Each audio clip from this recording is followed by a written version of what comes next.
আসসালামু আলাইকুম, ঈদ মোবারক। স্বাগত জানাচ্ছি আরটিভির রাতের সংবাদে। আপনাদের সঙ্গে রয়েছে আমি আফসানা সুরাইয়া।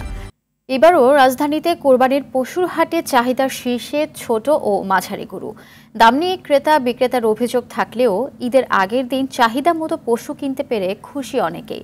তবে বড় গরুর চাহিদা কম থাকায় মাথায় হাত কিছু ব্যাপারী।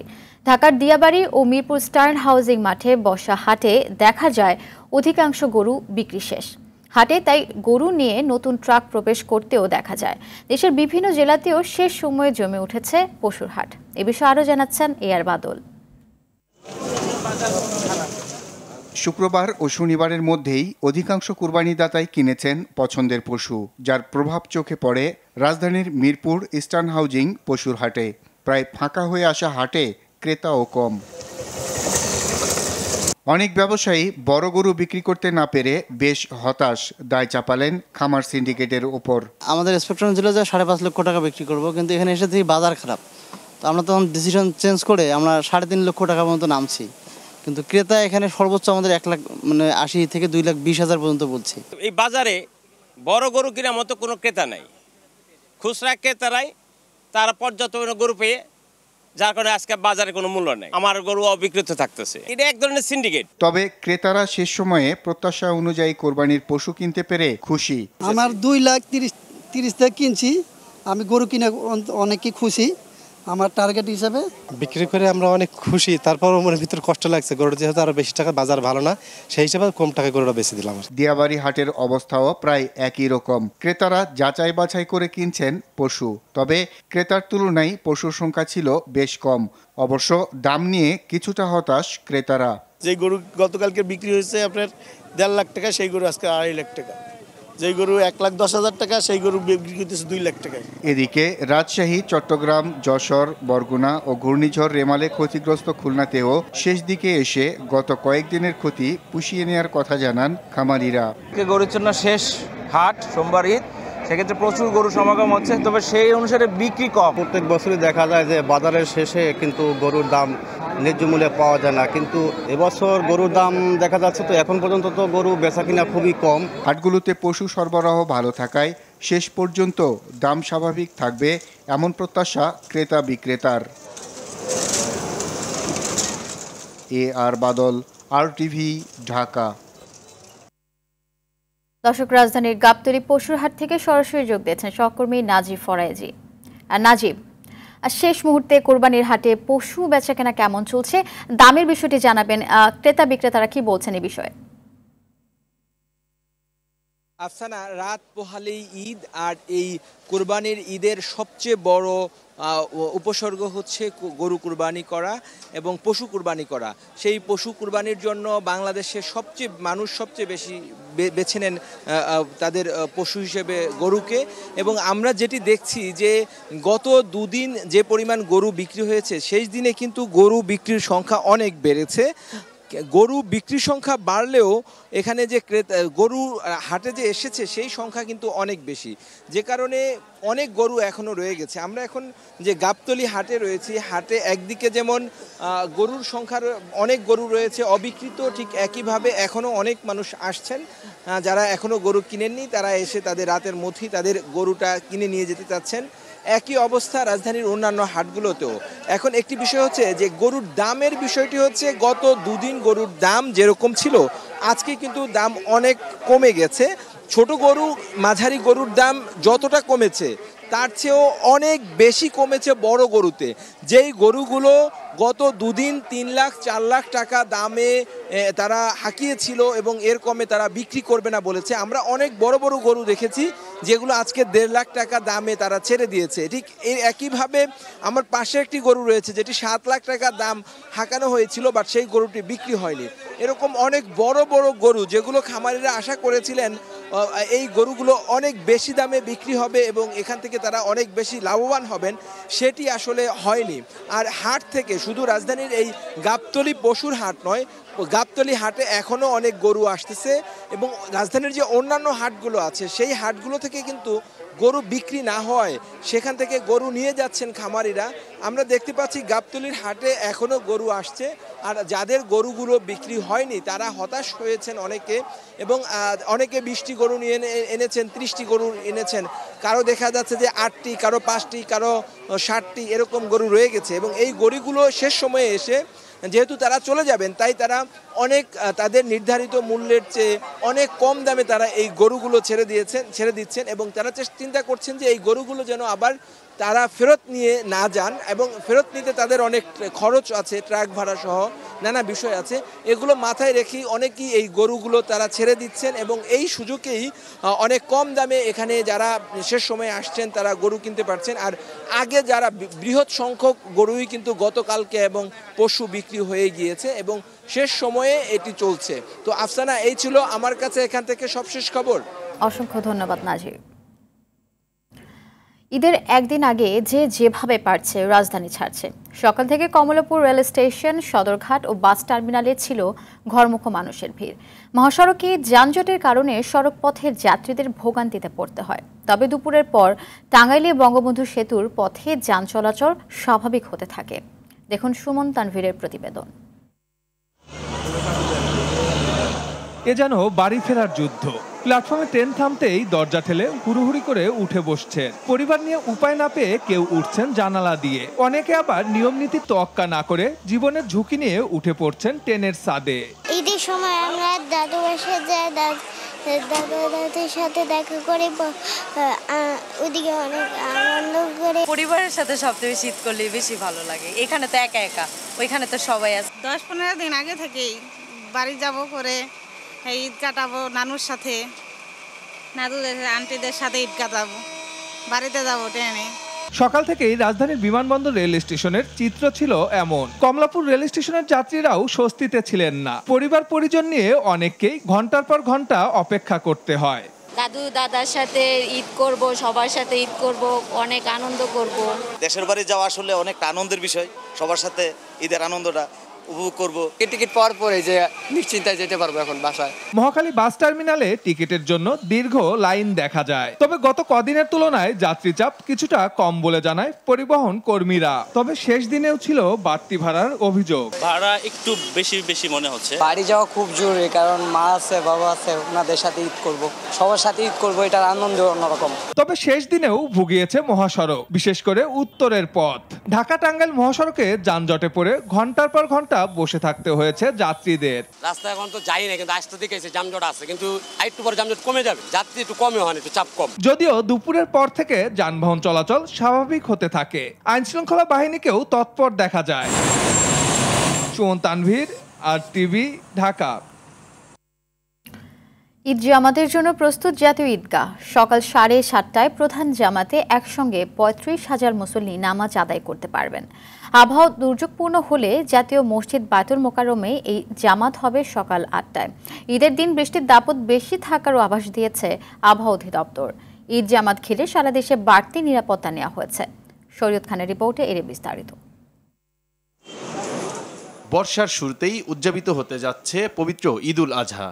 ঈদের দিনটিতে সারা দেশে থাকছে বৃষ্টির সম্ভাবনা। এদিন সারা দেশে বিচ্ছিন্নভাবে বৃষ্টিপাতের পূর্বাভাস দিয়েছে আবহাওয়া অফিস। কয়েকটি বিভাগে ভারী থেকে অতি ভারী বৃষ্টিও হতে পারে।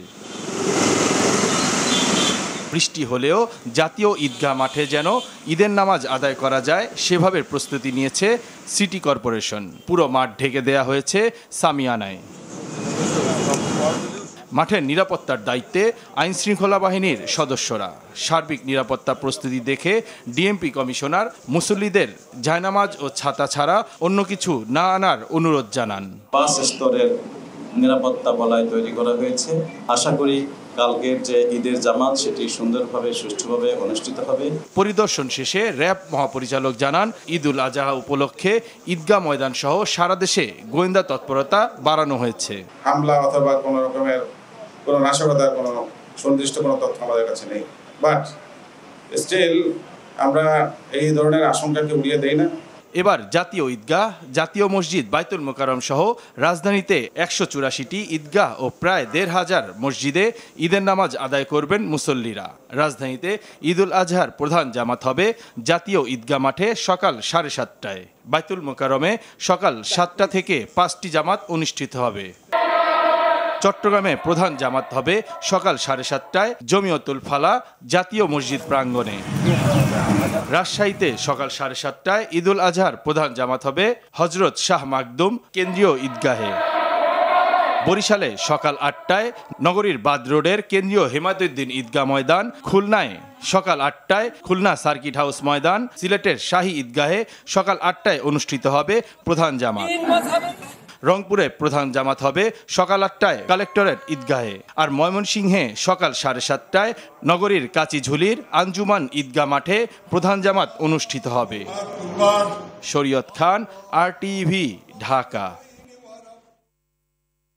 ঈদুল আজহার ত্যাগের চেতনায় উদ্বুদ্ধ হয়ে দেশ ও জনগণের কল্যাণে আত্মনিয়োগের জন্য সবার প্রতি আহ্বান জানিয়েছেন প্রধানমন্ত্রী শেখ হাসিনা। ঈদুল আজহা উপলক্ষে দেশবাসীকে শুভেচ্ছা জানাতে এক ভিডিও বার্তায় এই আহ্বান জানান প্রধানমন্ত্রী। শুভেচ্ছা জানাচ্ছি, ঈদ মোবারক।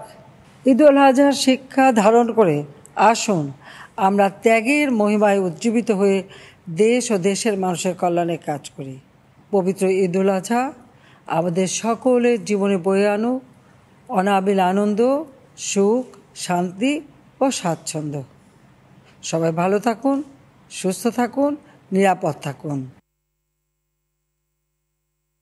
সমুদ্র সীমানায় মিয়ানমারের যুদ্ধজাহাজের উপস্থিতি বাংলাদেশের সার্বভৌমত্বের উপর হুমকি মন্তব্য করে বিএনপি মহাসচিব মির্জা ফখরুল ইসলাম আলমগীর বলেছেন, দেশের স্বাধীনতা রক্ষায় ক্ষমতাসীন সরকার ব্যর্থ হয়েছে। ঠাকুরগাঁওয়ে নিজ বাসায় সাংবাদিকদের সঙ্গে আলাপে তিনি একথা বলেন। বেনজির আজিজ প্রসঙ্গ টেনে ফখরুল বলেন, প্রহসনের ভোটে ক্ষমতায় আসা আওয়ামী লীগ সরকারের ওপর ভর করে লুটপাট করছে সরকারি কর্মকর্তারা। দেশ পরিচালনার ব্যর্থতা স্বীকার করে আওয়ামী লীগ সরকারকে পদত্যাগ করার আহ্বান জানান বিএনপি মহাসচিব।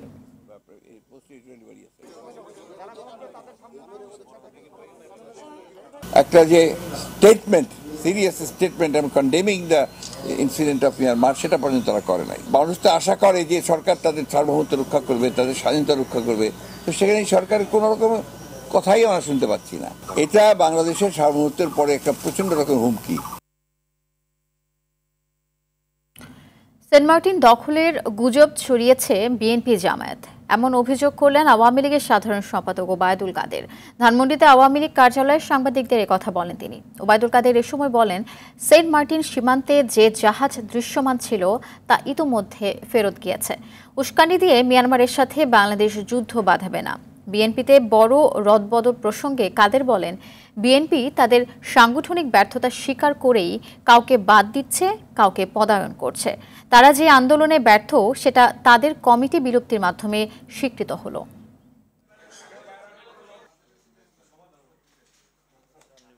আমি আগেই বলেছি, আক্রান্ত বলে আমরা পাল্টা আক্রমণ, আর এখানে প্ররোচনা দেওয়ার তো কোনো দরকার নেই। ইতিমধ্যে যে জাহাজ সমুদ্রে ভাসমান ছিল সেন্ট মার্টিনের কাছে, সেটা অলরেডি ড্র করা হচ্ছে।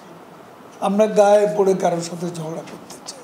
আমরা যতদূর সম্ভব আলাপ আলোচনার মাধ্যমে যে কোনো সমস্যার সমাধান আমরা করতে পারবো। নৌবাহিনী ও কোস্টগার্ডের একাধিক জাহাজ মিয়ানমারের জাহাজের গতিবিধি পর্যবেক্ষণ করে টহল পরিচালনা করছে বলে জানিয়েছে ISPR। বাংলাদেশ মিয়ানমার সমুদ্র সীমার বর্তমান পরিস্থিতি প্রসঙ্গে গণমাধ্যমে পাঠানো সংবাদ বিবৃতিতে জানানো হয়, মিয়ানমার সামরিক বাহিনী ও আরাকান আর্মির এই সংঘর্ষ মিয়ানমারের অভ্যন্তরীণ এবং তাদের মূল ভূখণ্ড ও তৎসংলগ্ন উপকূলীয় এলাকায় চলমান রয়েছে। মিয়ানমারের চলমান অভ্যন্তরীণ সংঘর্ষ সেন্ট মার্টিনসের নিকটবর্তী হওয়ায় উক্ত সংঘর্ষকে কেন্দ্র করে সোশ্যাল মিডিয়ায় সেন্ট মার্টিনসের নিরাপত্তা নিয়ে বিভিন্ন স্বার্থান্বেষী মহল কর্তৃক গুজব ছড়ানো হচ্ছে। সকলকে এই ধরনের গুজবে বিভ্রান্ত না হওয়ার জন্য অনুরোধ জানানো হয়।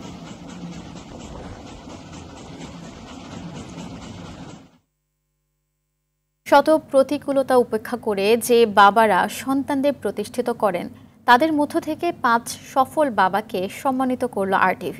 বাবা দিবস উপলক্ষে রাজধানীর তেজগাঁও বেঙ্গল মাল্টিমিডিয়া স্টুডিওতে দ্বিতীয়বার এই সম্মাননার আয়োজন করা হয়। নিটল টাটার সৌজন্যে আয়োজিত অনুষ্ঠানে গর্বিত বাবাদের হাতে সম্মাননা স্মারক তুলে দেন অতিথিরা। RTVর এমন আয়োজনকে সাধুবাদ জানান উপস্থিত সবাই। বিস্তারিত দেখুন সাদিয়া কানিজের রিপোর্টে।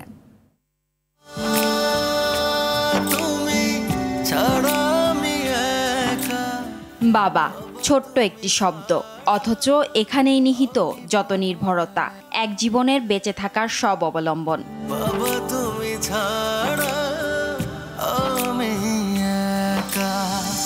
নিজের জীবনের সবটুকু দিয়ে যারা হয়ে ওঠেন নিঃস্বার্থ ভালোবাসার নাম, সেই ভালোবাসার প্রতিদান সম্ভব নয় কোনো কিছুতেই। তবুও বাবার পরম মমতায় সন্তানেরা হয়ে ওঠেন সমাজে প্রতিষ্ঠিত। সেই বাবাদের শ্রদ্ধা নিবেদনের প্রচেষ্টায় এই আয়োজন RTVর।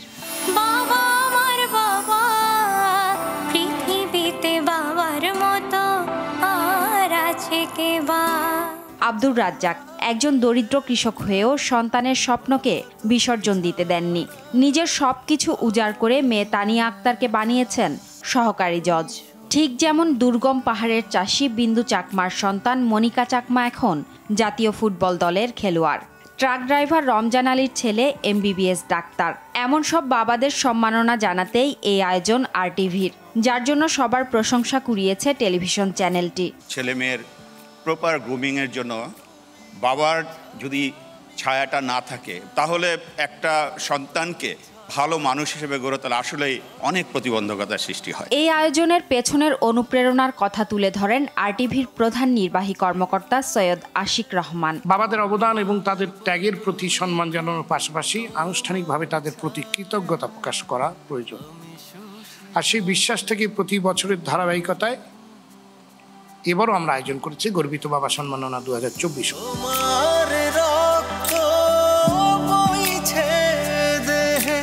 আর সন্তানদের প্রতি বাবার আদর্শ ধারণ করে চলার আহ্বান ছিল উত্তর সিটির মেয়র আতিকুল ইসলামের কণ্ঠে। প্রত্যেক বাবা তার ছেলেকে শেখান আমার নিজের থেকে বেস্ট অফ দ্য বেস্ট হওয়া যায়। বাবা শেখান কিভাবে সুনাগরিক হওয়া যায়। আমি আবারও ধন্যবাদ জানাই RTVকে এত সুন্দর একটা আয়োজনের জন্য।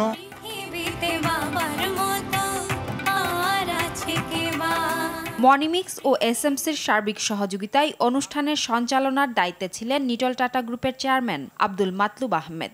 বাবার জীবনে একমাত্র লক্ষ্যই যেন সন্তানের মুখে হাসি ফোটানো। তোমার কাঁধেই চড়ে পৃথিবী দেখা। সাদিয়া কানিজ, RTV, ঢাকা। চলতে শেখা।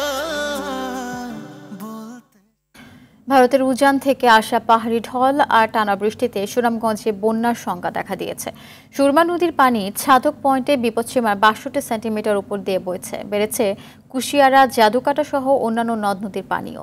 এই অবস্থায় নির্মাঞ্চলের কোথাও কোথাও স্বল্পমেয়াদী বন্যা পরিস্থিতি দেখা দিতে পারে বলে জানিয়েছেন পানি উন্নয়ন বোর্ড। এদিকে কুড়িগ্রামে নদ নদীর পানিও বাড়ছে। বিশেষ করে তিস্তা নদীর পানি বেড়ে নির্মাঞ্চল তলিয়ে গেছে। এতে নদ নদী তীরবর্তী মানুষজন বন্যা আতঙ্কে রয়েছে। এছাড়া উজানের পাহাড়ি ঢল ও বৃষ্টিতে লালমনিরহাটে তিস্তায় পানি বাড়তে শুরু করেছে। তিস্তা ব্যারাজের সব জলকপাট খুলে দেয়ায় পানিতে তলিয়ে গেছে চরাঞ্চলের ঘরবাড়ি সহ ফসলি জমি।